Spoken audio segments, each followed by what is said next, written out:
Yo, this is trippy.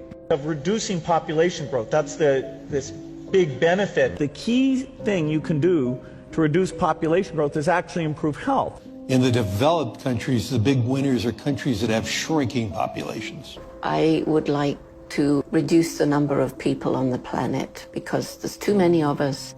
When we invest in clean energy and electric vehicles and reduce population, Wait. What the? more of our children can breathe clean air and drink clean water. Now, the world today has 6.8 billion people.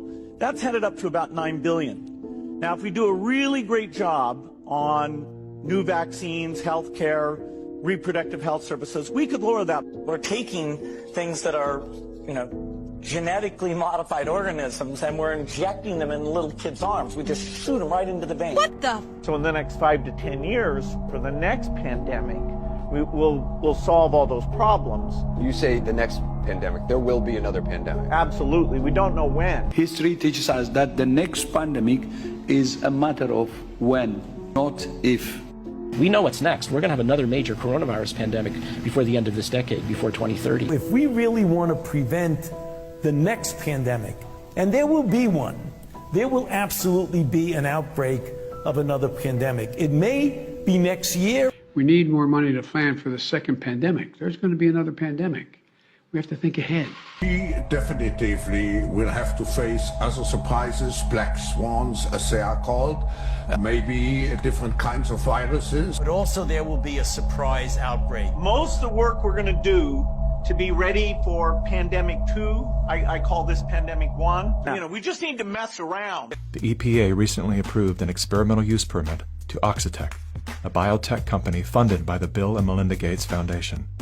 In an effort to fight malaria, Oxitec will soon release millions of genetically modified mosquitoes in various U.S. states.